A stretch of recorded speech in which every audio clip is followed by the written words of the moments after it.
नमस्कार दोस्तों, आप सभी का स्वागत है मेरे YouTube चैनल भारतीय राष्ट्रवादी ताकत यानी भारत में। दोस्तों, पूरा देश हैरान है यूपी में जो पिछले कुछ समय में हुआ। जैसे उमेश पाल मर्डर केस हुआ, जिसमें अतीक के बेटे और कुछ गुंडों ने मिलकर दो पुलिस वालों और उमेश पाल की हत्या की। उसका बदला कानून ले रहा था, लेकिन कानून की मौजूदगी में 3 लड़के आते हैं और इतने सारे पुलिस वाले और मीडिया के सामने ही अतीक अहमद को और उसके भाई को सरेआम गोलियों से भून देते हैं और पुलिस वाले कुछ नहीं कर पाते, ना उनको बचा पाते। जबकि ये पुलिस की सुरक्षा की ही बात थी हर बार, चाहे वो उमेश पाल मर्डर हो या फिर अतीक अशरफ का मर्डर हो।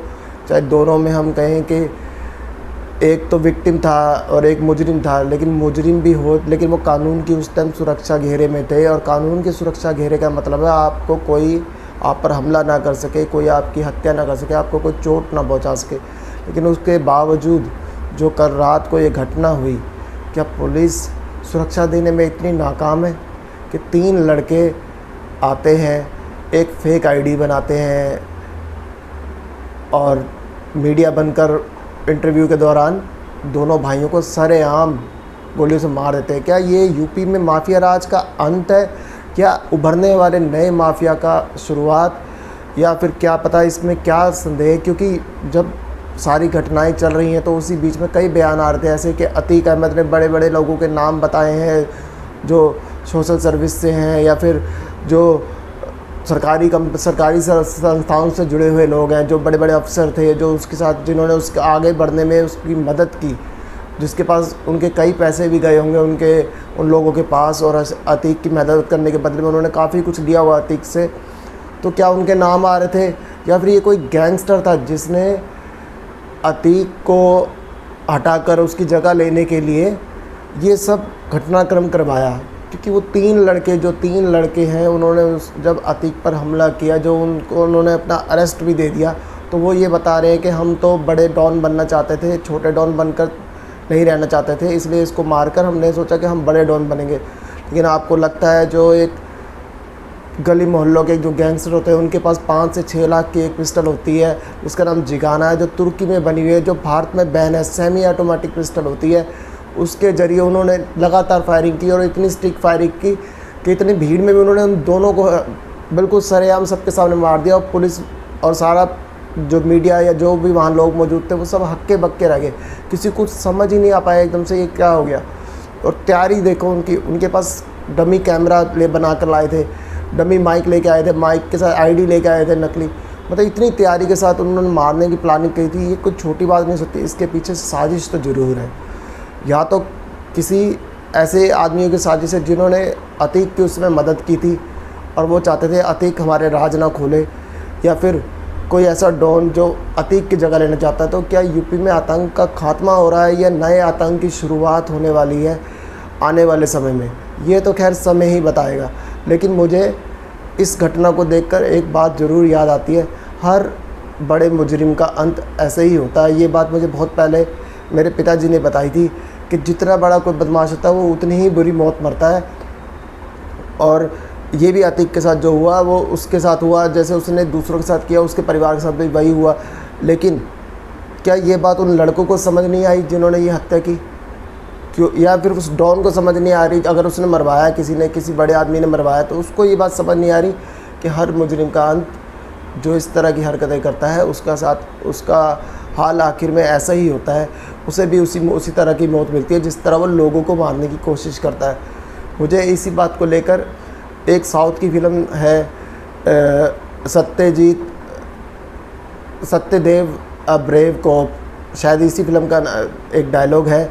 इसमें वो एक गुंडे को कहता है कि तुम्हारी कुर्सी लेने के लिए तुम्हारे आदमी को तुम्हें मारना पड़ेगा, लेकिन मेरी कुर्सी लेने के लिए उस आदमी को पढ़ लिख कर वहाँ तक पहुँचना पड़ेगा। वो मेरी जगह नहीं ले सकता, मैं किसी और जगह पे हूँगा, उसको मेरी हत्या नहीं करनी होगी, लेकिन तुम्हारी कुर्सी पर बैठने के लिए हमेशा तुम्हारे नीचे बैठा ही कोई तुम्हारी हत्या करेगा।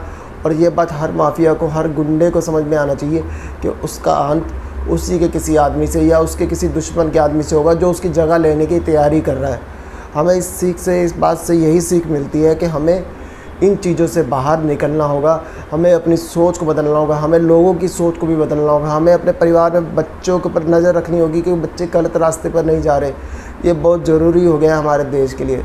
हमारे देश में जिस तरह से गन कल्चर बढ़ता जा रहा है, जैसे अमेरिका में हर दूसरे दिन ये घटना होती है कि कभी स्कूल में, कभी कहीं मतलब किसी भी पब्लिक प्लेस में फायरिंग कर देता कोई भी बच्चा, कोई बड़ा, कोई भी वहाँ, क्योंकि गन मिलना आसान है। ऐसे ही यहाँ पर भी गन मिलना चाहिए। मानता हूँ कट्टे वगैरह जो देसी पिस्टल आती हैं, इस तरह की चीज़ें मिल जाती हैं, लेकिन इन हत्यारों के पास तो सेमी ऑटोमेटिक पिस्टलें थी जिससे उन्होंने फायरिंग की। तो कहीं ना कहीं ये तो साजिश लग रही है, लेकिन ऐसे घटनाक्रम जिस तरह से बढ़ रहे हैं तो हमें उसको रोकने के लिए अपने बच्चों पर ज़रूर नज़र रखनी चाहिए, हमारे आसपास के माहौल पर नज़र रखनी चाहिए, हम सभी को अवेयर रहना चाहिए। और पुलिस से मेरी हमेशा प्रार्थना रहेगी, पुलिस, मैं मानता हूँ उनकी ड्यूटी बहुत हार्ड होती है, लेकिन पुलिस को भी अपने आप को इस माया जाल से बाहर निकालना होगा। उनको समझना पड़ेगा वो सुरक्षा के लिए लोगों की, और लोगों की सुरक्षा करने के लिए उन्हें प्राण भी देने पड़े तो देने चाहिए। लेकिन अगर नहीं भी दे रहे, मैं ये नहीं कहता कि पुलिस वाले शहीद हो जाने चाहिए, लेकिन अगर पुलिस वालों की ड्यूटी ही ये बनती है, अगर वो अपनी ही जान बचाएंगे सिर्फ, तो वो सामने वाले को कोई भी इस तरह से मारेगा, वो पकड़ेगा ही, क्योंकि उन्होंने खुद ही सरेंडर कर दिया, वरना शायद हो सकता है वो मारे जाते भागने की कोशिश में।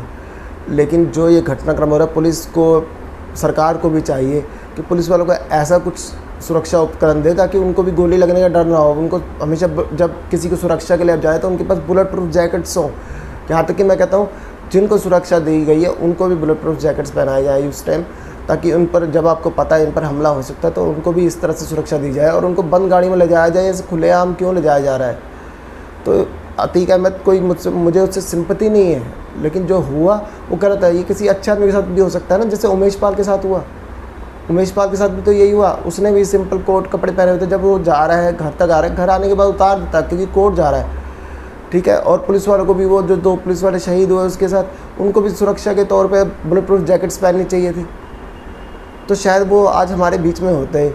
तो कहीं ना कहीं इस सिस्टम को ये बात समझनी पड़ेगी, और इस सिस्टम को बदलने के लिए ये सब, जैसे कि आप कहते हैं कि कभी कभी इस सिस्टम की लाचारी दिखती है इस तरह से, तो वो नहीं दिखेगी अगर हम अपने प्रशासन से ये अपील करें, या प्रशासन इस बात को समझे कि हमें अपने पुलिस को, अपनी फ़ौज को इस तरह से मजबूत बनाना है, उनकी ट्रेनिंग लगातार करनी है।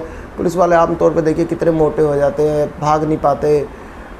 नए लड़के फिट है, पुराने जो हैं आप देखेंगे उनको मूँछें तो बड़ी बड़ी होती है उनकी, लेकिन वो मूँछों के साथ उनका शरीर भी उतना बड़ा हो रखा होता है कि वो किसी को ऐसे पकड़ ही नहीं सकते भाग कर, तो बड़ा मुश्किल हो जाता है ये सब कुछ। तो हमें अपनी सब चीज़ें लगता है ठीक से ठीक करनी पड़ेंगी, और ताकि ये घटना दोबारा ना हो। और मैं तो यही चाहूँगा कि हर देश में कानून व्यवस्था इतनी अच्छी हो कि वहाँ मुजरिमों को डर लगे। यहाँ मुजरिम डर नहीं रहे हैं, यहाँ एक मुजरिम को मार के दूसरा मुजरिम आना चाहता है, क्योंकि जो, जैसे अब यूपी के भी कई लोग खुश होंगे कि आतंक खत्म हो गया, आतंक खत्म हो, लेकिन वो ये नहीं देख रहे 2 जनों को मारकर 3 आतंक नए पैदा हो रहे हैं। तो ये आतंक की बढ़ोतरी हो रही है, ना कि वो कम हो रहा है। तो हमें ये बात समझनी होगी, आतंक को ख़त्म करने के लिए कानून है, प्रशासन है, ना कि आतंक को ख़त्म करने के लिए कोई अचानक से उठ के आते हैं लड़के और किसी को मार दे, तो वो आतंक का नए पर्याय बनना चाहते हैं। हमेशा इस बात को याद रखिएगा। आपको अतीक अहमद की मौत से खुशी नहीं होनी चाहिए, आपको उन लड़कों के हाथ में हथियार उठाने से दुख होना चाहिए, क्योंकि एक नया माफिया तैयार होने की राह पर चल पड़ा है। या तो वो अब मारे जाएंगे किसी के हाथों, या फिर वो किसी और को मारेंगे। तो इस तरह से ये चीज़ कभी ख़त्म नहीं होगी।